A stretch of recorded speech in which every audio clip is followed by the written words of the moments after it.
Ladies and gentlemen, good morning. I am very grateful to the organizers of this conference that focuses on Clark International Airport as an emerging gateway to trade and logistics for Central Luzon. Clark Airport was at the cusp of major transformation when this was interrupted by the pandemic. This airport has become a showcase for successful public-private partnership. Together with Cebu Mactan International Airport, Clark Private Operators, the Luzon International Premier Airport Development Corporation or LIPAD, demonstrated the right formula for world-class international airport operations.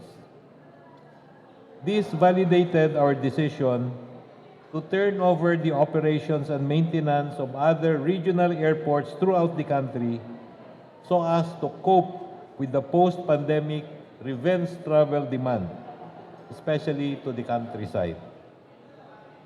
The development of the whole Central Luzon region has long hinged on unwrapping the full potential of Clark International Airport.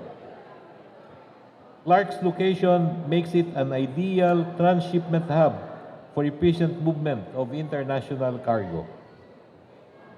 Our role is to provide the infrastructure support for passengers and especially cargo to reach their destinations throughout Central and Northern Luzon coming from Clark. A number of railway projects are in place to support this thrust. These projects provide socio-economic benefits to communities located in the periphery of these initiatives. On top of the list is the 147-kilometer-long North-South Commuter Railway or NSCR. The railway line starts here at Clark to end at Calamba, Laguna. It is expected to cater to 800,000 passengers a day on its opening year. Travel time from Clark to Calamba will be reduced to less than 2 hours. Different segments of the NSCR are at varying stages of construction. For example, the Malolos-Clark segment is 37% complete, while the Malolos to Tutuban is 56% on track as of April 2023.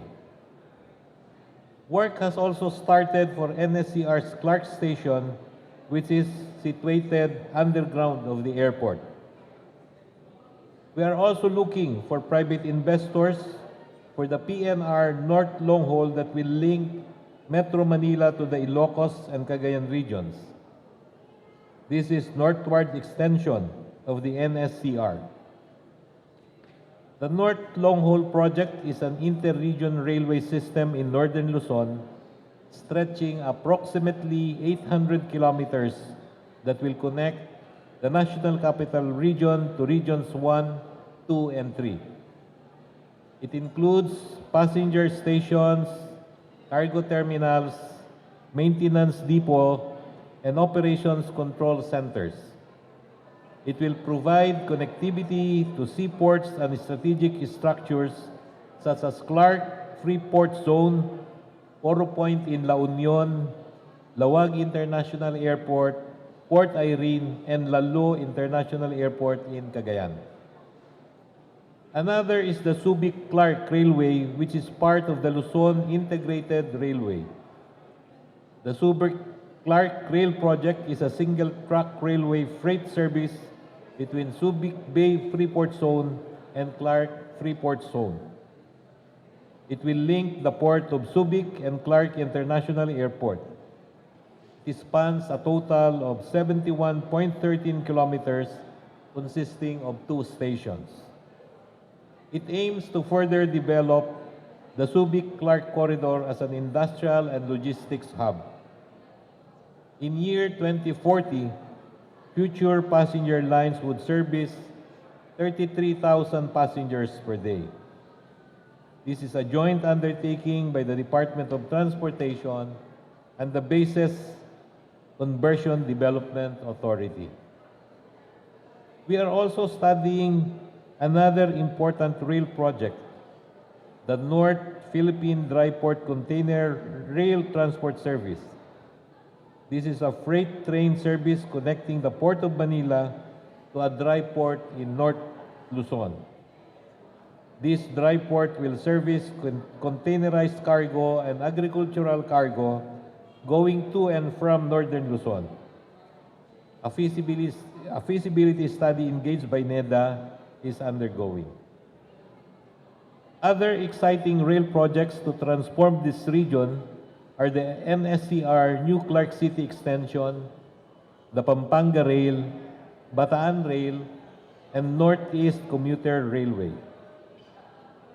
On top of these rail projects, several road initiatives are either undergoing feasibility study or in the planning stage. Two bus rapid transit systems similar to the EDSA Bus Carousel and Cebu BRT are being planned, the Central Luzon BRT and Bataan BRT. The Central Luzon BRT involves the construction, operations, and maintenance of a highway capacity or high-capacity bus rapid transit system along MacArthur Highway in Metro Pampanga through the cities of San Fernando, Angeles, and Mabalacat. This includes segregated bus lanes, bus stations, ancillary facilities, bus maintenance and parking depot, operations control centers, and an automated fare collection system, or AFCS. Meanwhile, the Bataan BRT is a 35-kilometer medium-capacity segregated bus lane connecting Mariveles to Balanga and all the suburban centers in between. It will involve the usual bus stops and stations, ancillary facilities, bus maintenance and parking depot, operation control centers, and the automated fare collection system.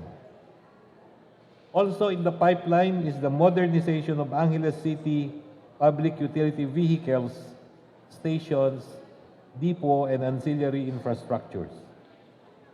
These projects are expected to improve connectivity between the provinces, facilitate regional trade and cargo movements, as well as boost economic growth and investment in Clark Airport at the center. One of the thrusts I initiated months back is lowering of logistics costs, which should redound to the benefit of travelers. We need to be creative at finding ways to lower transport costs. The impact of our infrastructure projects on trade and logistics is made manifest in different levels. Improved connectivity, economic growth and investment, regional trade facilitation, efficient supply chain operations, reduced congestion, cost-effective transport solutions, environmental sustainability, socio-economic benefits, and passenger mobility are very important. I enjoined our stakeholders to take a hard second look at the deep values of our transport projects. These benefits also apply to Clark, owing to the magnificent job done by its airport operator, Lipad. Today, Lipad managed to slowly rise from the pandemic, with Clark's operations currently covering 19 domestic and 14 international destinations, serving 686 weekly flights from a total of 18 airlines. Lipad has done a splendid job. Your seamless operations speak well of your management acumen. Just 2 years ago, these airports' aesthetically designed terminal and world-class facilities earned a nomination for Best Airport in 2021 at the Prix Versailles Awards. We look forward to the realization of your vision of creating an aerotropolis with additional passenger terminals and business and residential projects rising adjacent to the aviation complex. When Lipad decided to join the post-pandemic race to recovery, they should aim for a more than just pre-pandemic levels of profitability. We should look at developing Clark Airport as a transshipment center aided by fixed-base operators capable of supporting international freight operations as well as MRO and cargo facilities.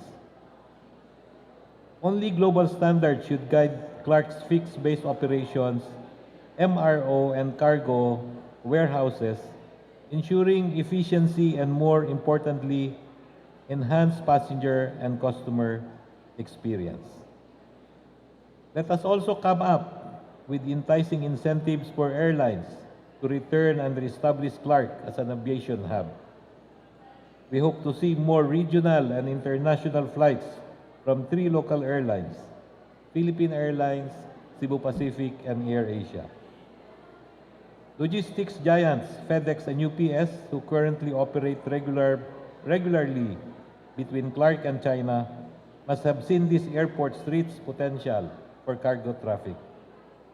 This potential can be seen in the underutilized facilities and competent ground handlers.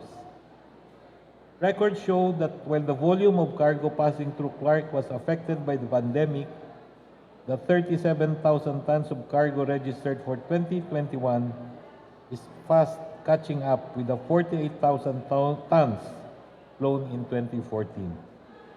That shows a lot of promise. Ancillary industries around the airport must also be able to keep pace with the rapid rebound. Allied businesses such as tourist spots, hotels and restaurants, land transport operators, connected roads will have to be integrated in the master plan. This, together with the development of transport infrastructure for the Subic-Clark corridor, falls within the purview of the Subic-Clark Alliance for Development, or SCAD. This formidable group derives strength from its member agencies, whose capable heads decided to take part in this conference. The Department of Transportation is fortunate to have these allies who share the same vision, not just for Clark International Airport, but also for Central Luzon. And that vision of high-velocity economic progress shall germinate from this modern airport. This conference provides the impetus to reignite our vision for a vibrant business renaissance in this part of the country, but with the Department of Transportation as a collaborative partner. I wish everyone a most productive conference. Thank you and good morning.